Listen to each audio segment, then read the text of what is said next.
Joining us now is Brett Kavanaugh's attorney, Beth Wilkinson. Beth, thanks so much for being with us. Hoping you can help clarify some statements that Judge Kavanaugh has made publicly within the last few days. Number one, Sure. He says that he may have met Christine Blasey. He's not sure?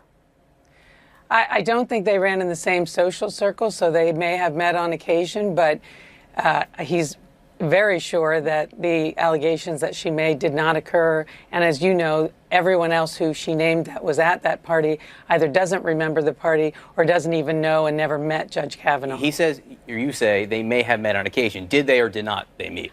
I really don't know. I know they had overlapping social circles, so they may have met.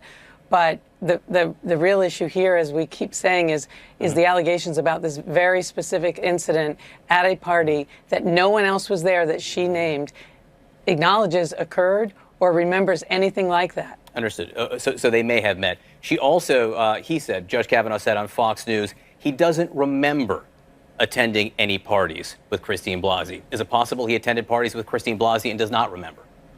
It could always be possible because, as you know, this was 36 years ago. One of the biggest problems with, trying to disprove this, as I think people are trying to put the burden on him, is that it's very hard to disprove or even remember exactly what you did 36 years ago. That's one of the reasons why he provided his calendars in response to the Senate Judiciary Committee's request for all the documents, so they could at least see what he was doing that summer. But without knowing where the incident happened, the date when it happened, the time period when it happened, it's very hard to disprove that and say, I was never at a party. Maybe there was a large party where she was there and he was there at the same time. Okay, so it's possible they were at parties and at this point he doesn't remember 36 years later.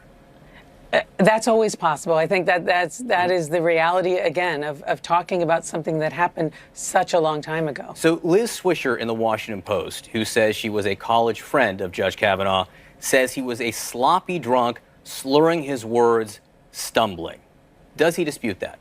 Well, lots of people dispute that, including him. I mean, he's admitted, though, that he's drank. He admits that they drank beers. They were, back then you could drink at 18, so when you were in high school. He admits that when he looks back, there's some things that he did that he cringes over. I don't think there's any dispute that he drank when he was in high school and that he was in college, but that is not the issue here. Well, it is in the sense that he said, again, in this interview, that he was focused on sports, academics, in service projects, and implied in some people's minds that he was some kind of choir boy. That's the phrase in the Washington Post.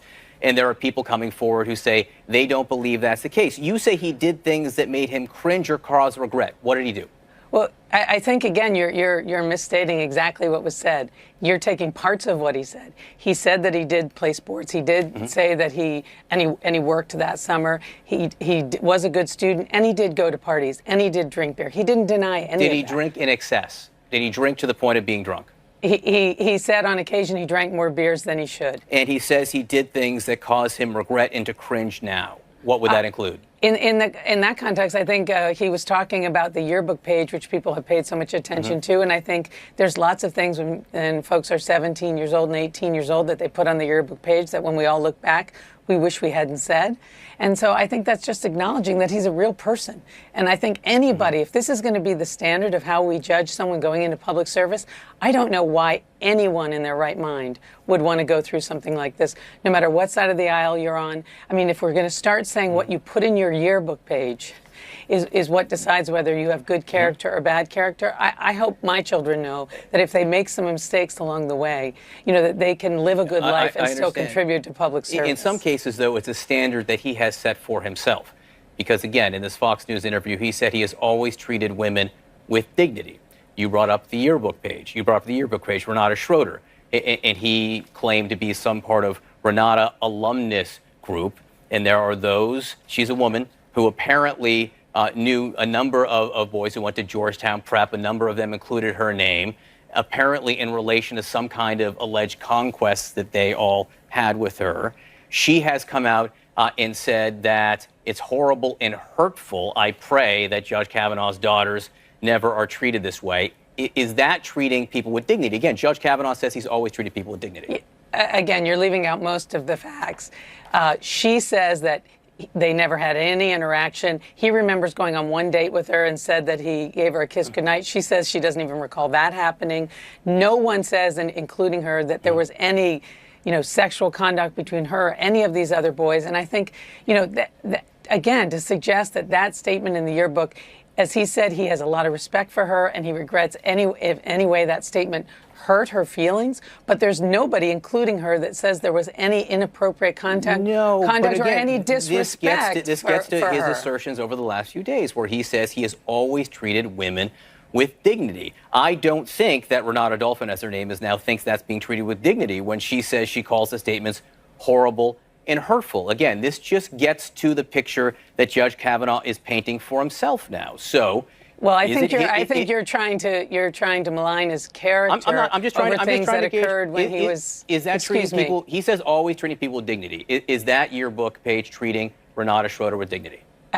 I think what you've heard from lots of people, not just him, women, 65 women, women who knew him when he was young, people who knew him in high school and college and all the way through, say he did treat women with dignity and respect, that he has been an advocate for women. Is he a perfect guy? No. And again, I don't think anyone is perfect. But he has a long line of people who've known him in all different arenas of his life who say he treated women with dignity and respect. And again, it was a standard that he set in that interview, saying he always did. I was just trying to establish, and I'm not going to push it because I think we got as far as we can on that point.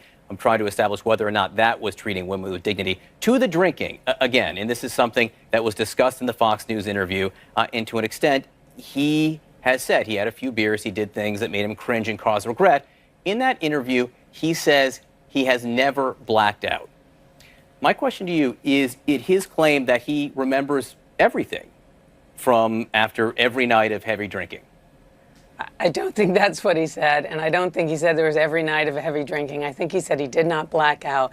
He did not say that he never drank too many beers. In fact, he said that he did. And again, it depends on, we're talking about 36 years ago. The question was, did he black out? Did he black out drink at that time? And he said no. Did he remember everything from when he was drinking then? I don't even know what you mean by does he remember everything when he was drinking. The question isn't about everything he ever did. Again, you're talking about every day of his life when he was in high school. We're talking about a very serious allegation here. You're talking about an allegation of sexual assault. Yes. And that's a very important thing that can ruin someone's reputation over a lifetime. And we're not in a courtroom. We're outside in public opinion where you're putting forth all these general allegations instead of talking about the very specific incident where we don't know where it occurred, we don't know when it occurred, we know the people who are supposedly there, and they all deny that they have any recollection of that or if that ever happened. Even people who are not friends of Judge Kavanaugh. What I'm trying to do is test some of the statements that he said over the last few days. Again, because we haven't had a chance to question him. He will be questioned tomorrow in front of the Senate. There's a 1997 memoir by Mark Judge who writes of someone named Bart O'Kavanaugh, that Bart O'Kavanaugh was passed out drunk and threw up in a car. Is that the judge? I have no idea what Mark Judge was doing. My heart goes out to him because he was very honest in writing about addiction problems that he had, and he's been clean and sober for many years, and I don't know anything about him other than he issued a statement. He wrote that book and he issued a statement saying he was accused of being in that room with Judge Kavanaugh. He said that never happened and that was not like anything he knows about Brett Kavanaugh, and it's not consistent with what he knows about his character and integrity. Does the judge know whether or not he is the Bart O'Kavanaugh in Judge's memoir? I don't think he has any idea who Mr. Judge is referring to either. Okay. USA Today came out and says that they have statements, 4 sworn statements from people who say